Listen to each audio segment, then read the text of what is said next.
What's up, everyone? Welcome back to the Download Show. Today, I want to break down what's really going on with Trump, the global markets, and the chaos that sent the world reeling.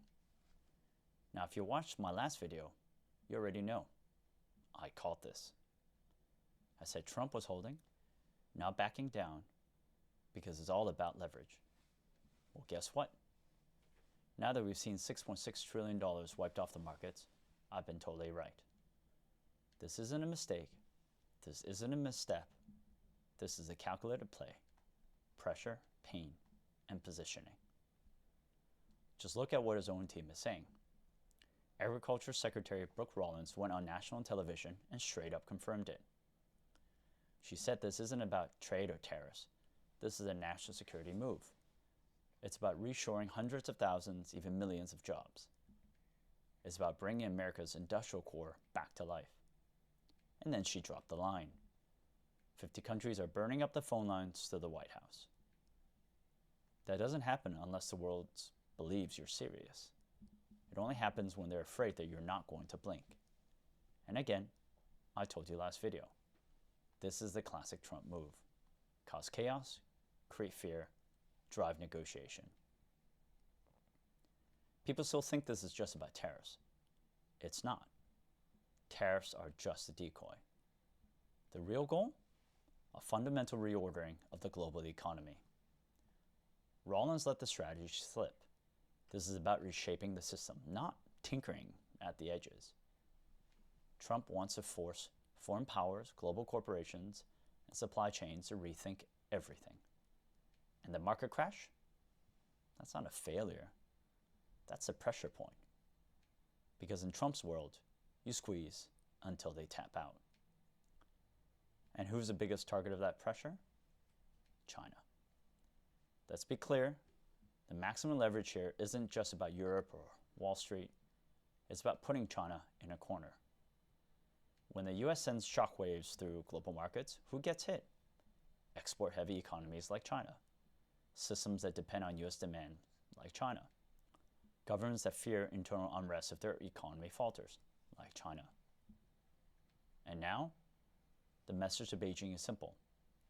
You want predictability, you want calm, then meet us at the table. Trump is playing hardball, and China's starting to feel it.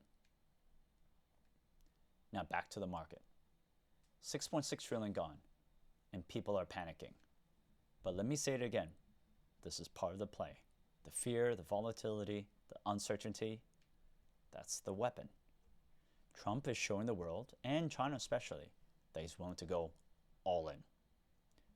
He's not scared of red on the charts. He's not scared of Wall Street crying. Because here's a brilliant twist. He turns this market drop into political ammo. He can say, see, Wall Street crashed because I finally put America first. They're scared because then I'm not playing the globalist game anymore. I'm here for Main Street, not for the hedge funds. It's powerful, it's true, and it's working.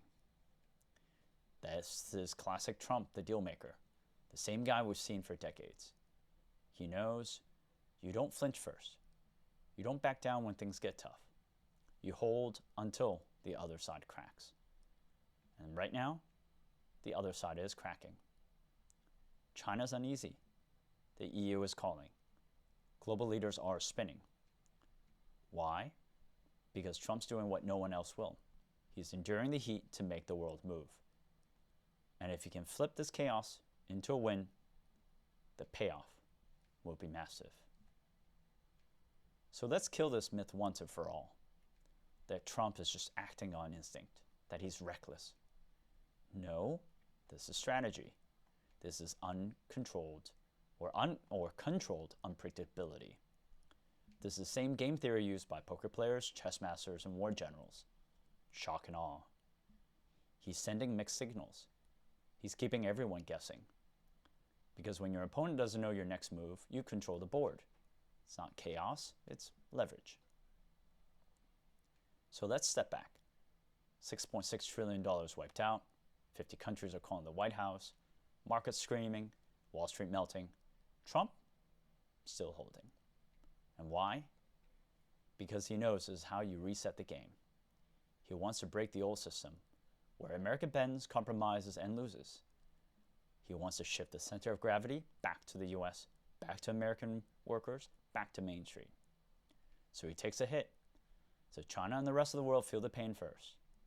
And when reporters come asking if he's worried about Wall Street, he'll say, I'm not here for Wall Street. I'm here for the truckers in Texas, the machinists in Ohio, the families in Wisconsin. Wall Street had its turn, now it's Main Street's turn. And that's how you win the narrative. That's how you build maximum leverage. And that's how you change the world order. So again, like I said last video, this isn't Trump slipping, this is Trump holding for leverage, for America, for Wall Street.